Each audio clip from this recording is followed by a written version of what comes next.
Hello, thank you for clicking on this video and giving a brand new booktuber a chance. My name is Shelby and this is Shelby Reads. I am a femme for butch lesbian and I've been with my wonderful wife for almost 13 years, which is crazy. Please like, comment, and subscribe if you want to hear more about sapphic books. Today we are going to talk about the most dreaded topic in my life, the Alecto pause. Alecto the Ninth has kept getting pushed back since the publishing of Nona the Ninth. For those of you who clicked and don't know, Alecto the Ninth is supposed to be the fourth book in the Locked Tomb series. It was actually supposed to be the third and final book. It was supposed to be a trilogy, but then we got Nona as a surprise. It is also advertised as Lesbian Necromancers in Space, but it is so much more than that, and the books in order are Gideon the Ninth, Harrow the Ninth, Nona the Ninth, and hopefully soon, Alecto the Ninth. What are my qualifications to give these recommendations? I will show you my Locked Tomb shrine. This is my Locked Tomb shrine. As you can see, I have nice skull decoration, but here I have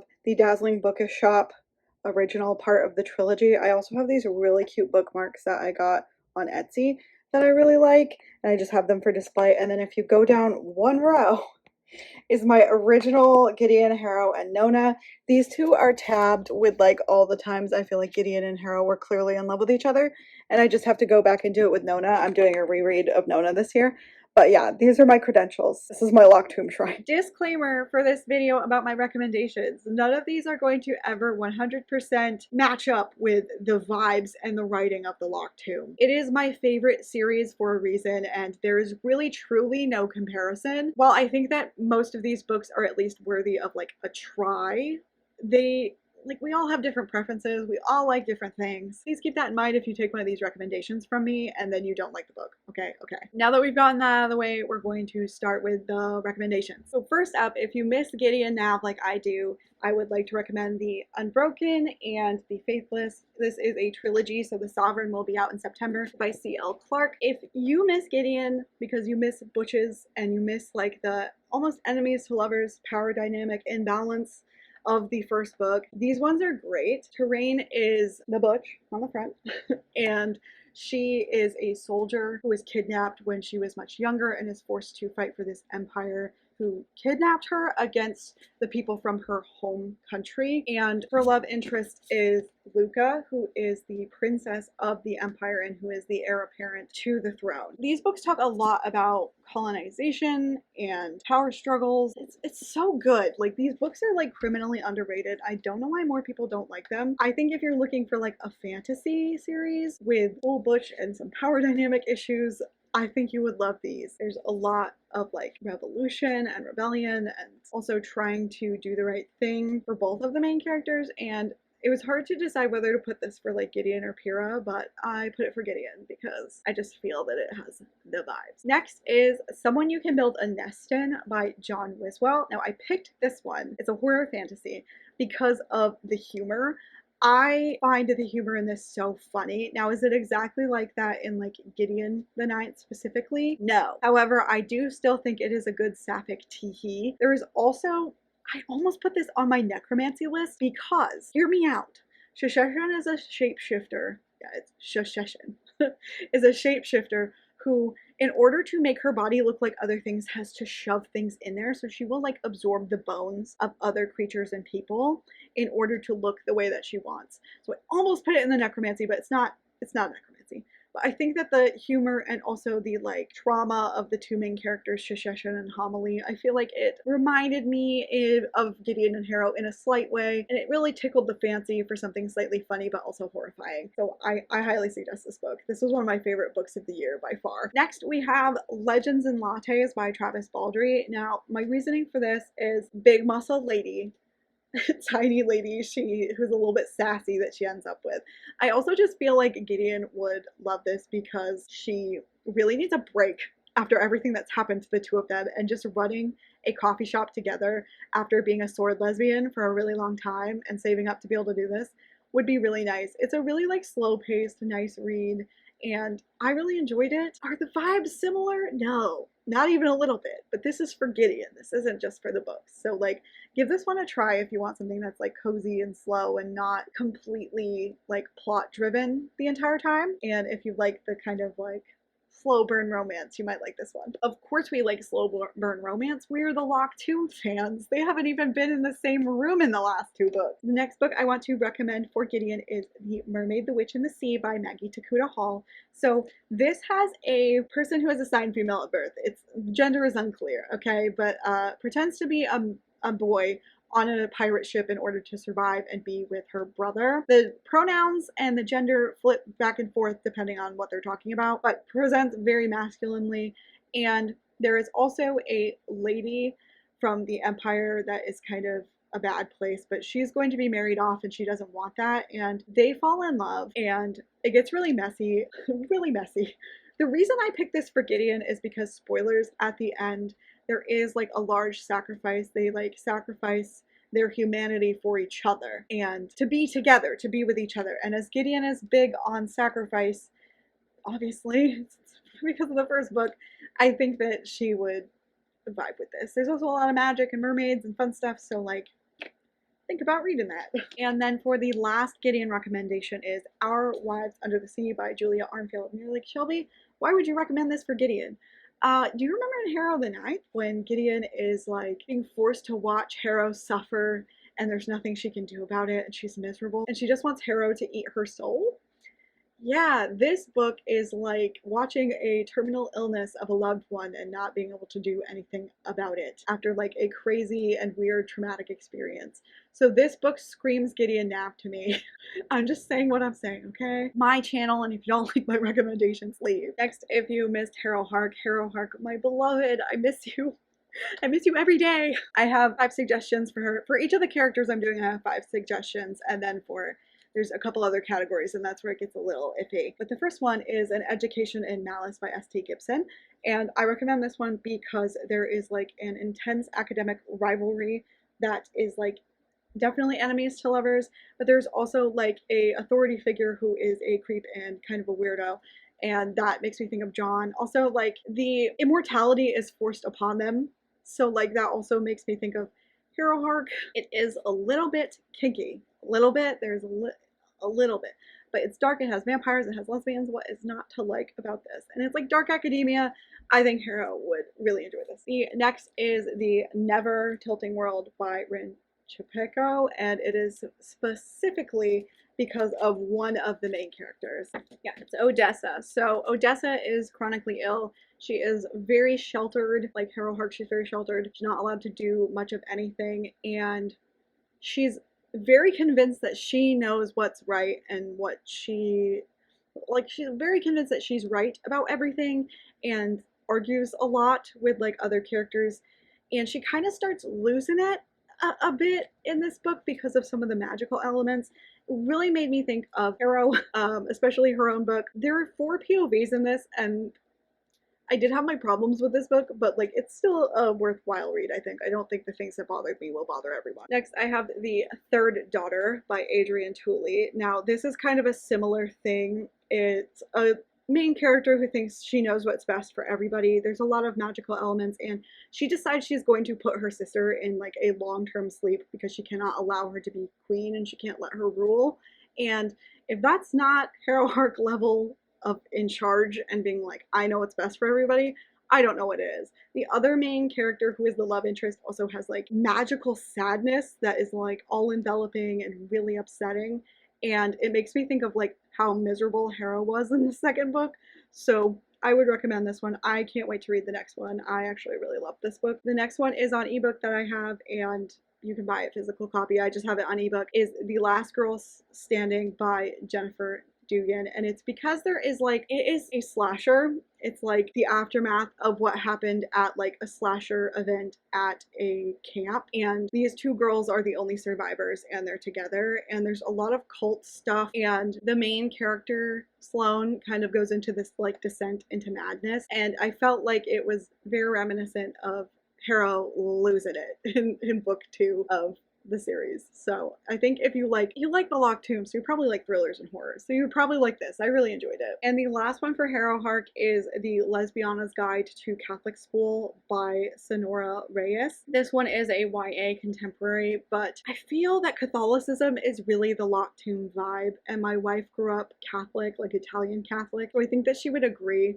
And there's like a lot of emotional feelings about being a lesbian and dealing with your religious experience and the religious experience of your parents as well, and having some parents who are not as good as others. I think that Hera would be Catholic if she was in any kind of modern AU, and when people don't make her Catholic, I never understand it. All right, now we have the easiest character for me to pick books for, which was, here are the books I'm recommending to you if you miss Ianthe Tridentarius. Now, I just want to say I cannot relate because I do not miss Ianthe Tridentarius, but I know that some people do. She's a great character, but I hate her.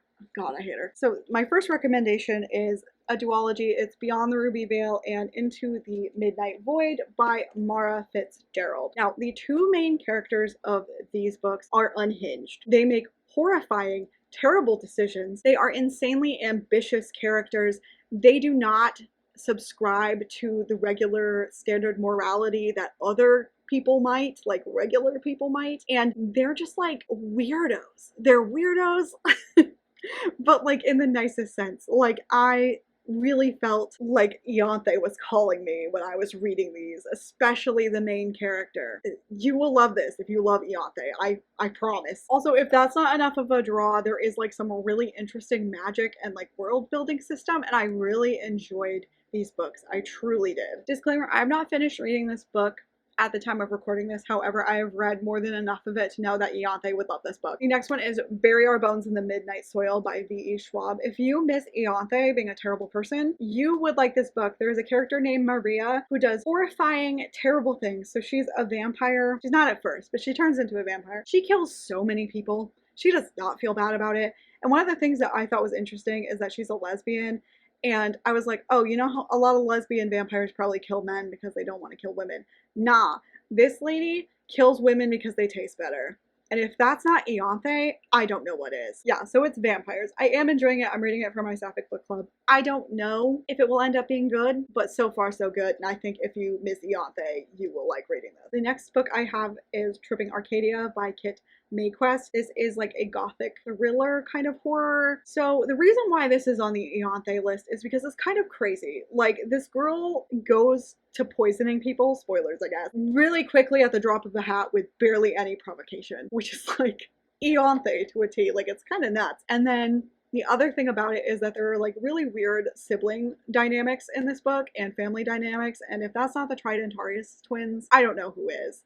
So you might want to give this book a try if you're into like a little bit of intrigue and weird relationships and also like murder. And the twist is insane. So like, give this one a go. I think Ianthe would be like cackling the whole time reading this. I firmly believe that. Next for Ianthe is Things Have Gotten Worse Since We Last Spoke by LaRocca. I am not talking about the rest of this specific one. I just have the one that has that story and then a bunch of other stories in it. Things Have Gotten Worse Since We Last Spoke is definitely about like toxic power dynamics and like lesbian feelings, and the two characters meet on some kind of forum or something, and then it starts kind of as like a kinky relationship, and then it devolves so quickly and gets disgusting, and it just makes me think of Ianthe.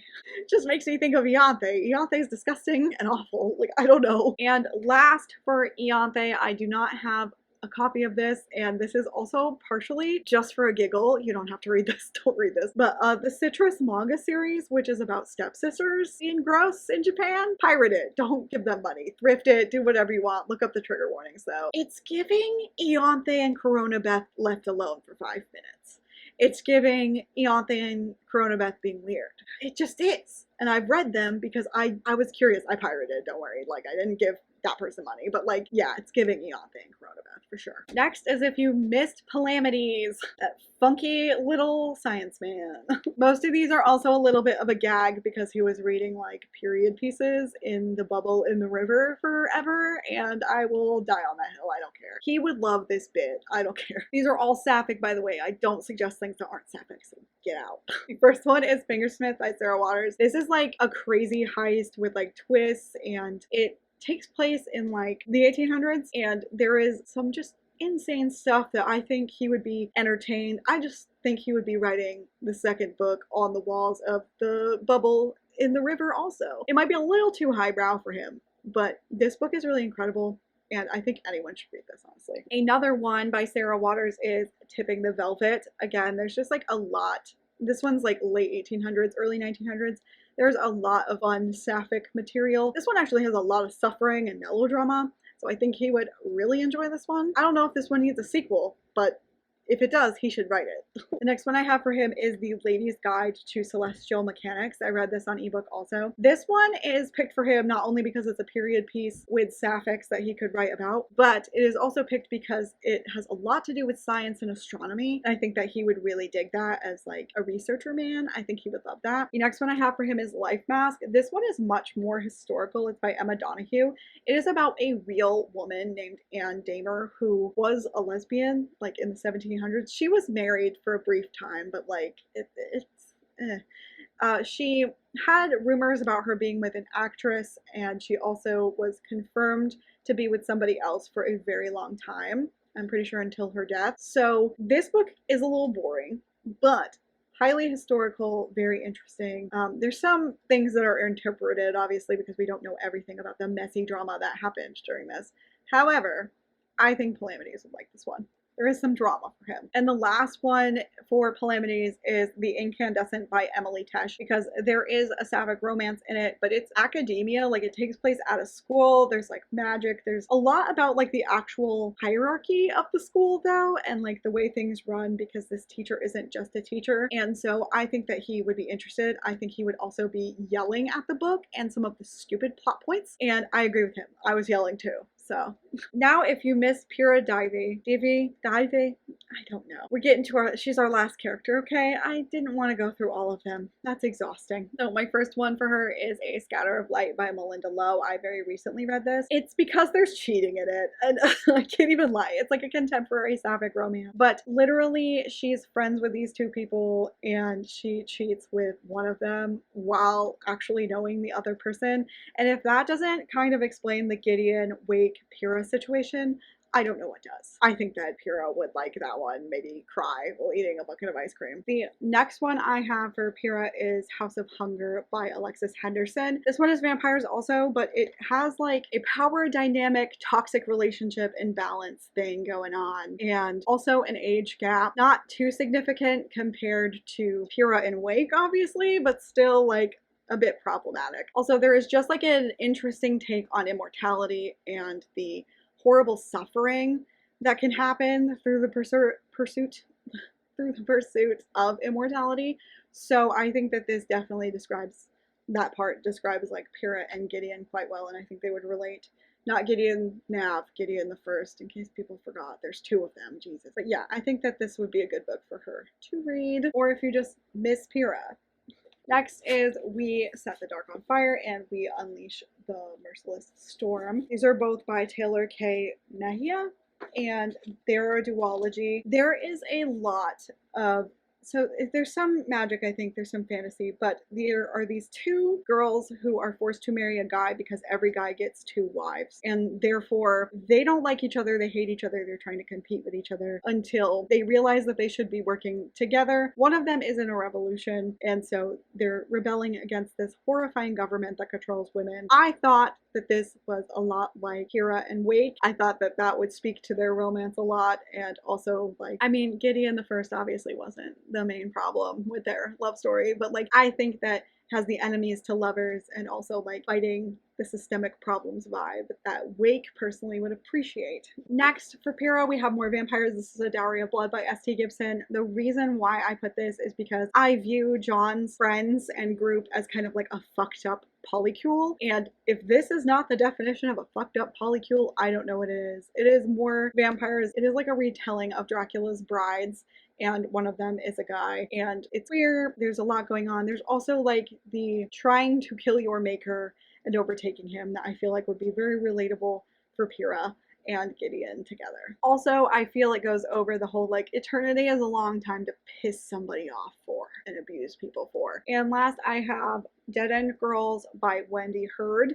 This is a YA thriller, and these two girls decide to fake their own deaths, and that is literally why I picked this, is because Pyrrha basically faked her own death, and they just kept it hush hush and quiet for the entire time until we learn about it. So I thought that this was very much like, and it also feels like a very much like Catch Me If You Can type thing, like running away from John, and isn't that what Pyrrha's doing literally right now as of Nona the Ninth? I think that this was a really good book, and I think that it fits those vibes. The next category is if you miss necromancy. Now, I have The Gilded Crown by Marianne Gordon, and there is a sequel. It's a duology. I do have the other one. I just haven't read it yet. It's up on my shelf over there. This one was great. There is necromancy that costs like so much in this one that I found it really fascinating, and I always love when like magic has an insane cost, but there is a character who is willing to pay it. And I also felt that the princess in this book kind of felt long hair butch coated, and I loved that. If you're missing some necromancy in your life, you should read this one. I can't wait to read the next one. I missed this one. This is the only book I haven't read on this list. It's called The Enterprise of Death by Jessie Bullington. There are multiple queer characters in this one, and it takes place during the Spanish Inquisition, during like Renaissance era Europe. And I haven't read this one yet, but I am very excited to read it. I miss necromancy so much, but it seems hard to find like sapphic necromancy books. If you guys know more sapphic necromancy books, please drop it below. Necromancy is one of my favorite forms of magic ever, and it's so underutilized. And an honorable mention, if you miss necromancy, is Bookshops and Bone Dust by Travis Baldree. It is the prequel to Legends and Lattes. Ugh, my brain. But the necromancer is a villain, and so it's not really at the forefront of the story, but there is necromancy in here if you're missing some necromancy and you liked the first one of this series. If you miss space, you should read The Long Way to a Small Angry Planet by Becky Chambers. I've only read this book in the series, but it is very queer. There's a lot of found family. It's pretty cozy comparatively, but like, you know, there's a lot about space and the actual spaceship and like where they're going, that kind of stuff. If you want some found family, like I kind of feel like we got partially in Nona the Ninth and a little bit in Gideon the Ninth, then you should read this because it has a lot more found family, I would say. The next one I cannot find anywhere, and I do not know why. I brought it into this room and now it's just missing. It's The Scourge Between Stars by Ness Brown. This is a horror space novella, and it is so interesting. Honestly, it feels the closest to the Gideon the Ninth murder party vibes. Like there is this alien thing that gets on the ship and she has to like kill it. It's also sapphic. It is a short read, so you guys will be able to just blast right through it. But I think that it's a really good book, especially if you're missing the murder party and the space vibes. The next one, if you miss space, that you should read is Deus Ex Mechanic. This is a story about a mechanic who is a mechanic for a big spaceship who is kidnapped by these pirates. It's very enemies to lovers. The characters are older, and I definitely also feel like this one has a little bit of Pyrrha vibes, but I didn't want to put it on that one because not quite. I didn't love this book, but honestly, after reading a bunch of other space ones, this one holds up, probably one of the best compared to the other ones. And that book is by Ryan Fletcher. I almost forgot, jeez. The next one to read if you miss space is The First Sister by Lyndon A. Lewis. This one is a trilogy. I have the other ones, I just haven't read them yet. This one takes place in space, and there's a lot of messed up stuff that goes on in this one, but there's a lot of like the religious element that's kind of crazy. You should check the trigger warnings before you read this one though, because it's kind of nuts. I don't feel like you're properly prepared for the level of messed up that this is. But there's like revolutions, there's a lot of queer stories at the center of this, and there's also just like this terrible religious group that oppresses these women, and it's so good. It also reminds me of Harrowhark, I will say that. And last, if you miss space, is On a Sunbeam by Tilly Walden. This one is a graphic novel. I'll show you some pages. Like, this one has a lot of queerness in it. I feel like there's a non-binary / butch character, and that there are more sapphic characters in here also. And like, here's them on the back, so cute. But this book is really good. It's quite long for a graphic novel, but all takes place in space. There's a lot of stuff going on. A lot of the illustrations, particularly towards the end, are very pretty and like interesting to look at color-wise. I really enjoyed this. Tilly Walden is a favorite of mine. Give it a go if you want. My last category is if you miss sapphic enemies to lovers. Like Shelby, they're not even lovers yet in the locked tomb. I know, driving me bananas. But I have to believe that they will get there or I will go crazy. I will go insane.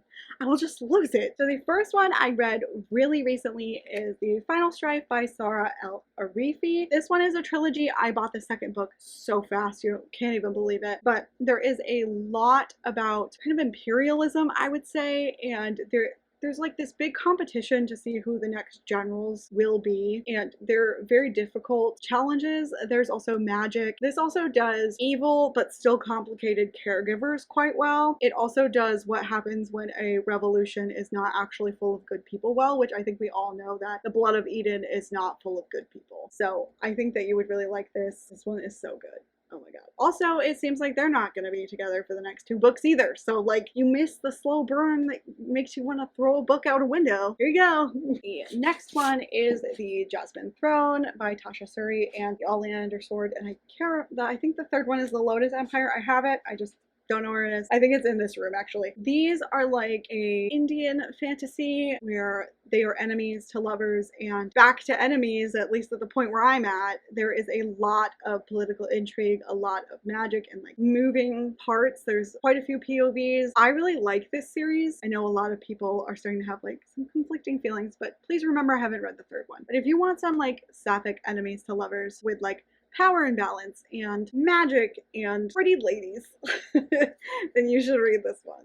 This one was pretty good. I really enjoyed this one. The next ones are all YA, and I'm not sorry. YA can be very good, particularly because they can't put explicit anything in it. So like they have to actually be good writers most of the time, in my opinion. So the next ones are Criers War and The Iron Heart by Nina Varela. These are very good. So these have to do with like non-organic life. Like one of the main characters is like a robot, sort of. Like it's hard to explain. And there's again a rebellion, a revolution, and it's very much enemies to lovers for one of the characters, the human character. And there's betrayals. There's like this big stuff. There's an arranged marriage for the poor robot character that she needs to try and get out of. There's a lot of misogyny. There's a lot of stuff in here that is really interesting, and I think that you could like it if you gave it a shot. It's not my favorite out of these YA ones I'm about to say, but I still really like them. Next are ones that I just finished, which is Godslayers and Gearbreakers by Zoe Hana Mikuta. Gearbreakers is the first one. I just finished the second one.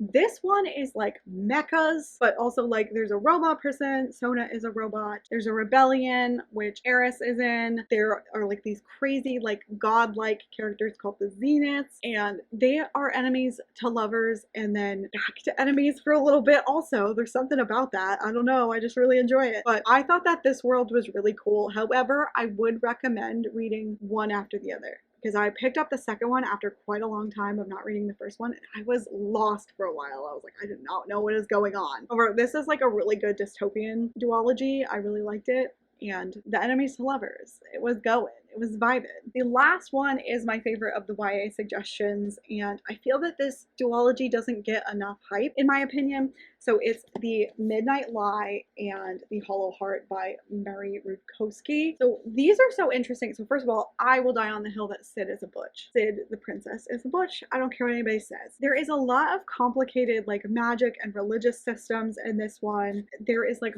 forbidden love. It's not exactly enemies to lovers, but it definitely turns into enemies at a certain point and then back into lovers. And I really loved these. I could not put these down. I actually read this one on ebook first, and then I saw it in person. I was like, I'm gonna buy it because I need to have it. I prefer physical books. That's just me.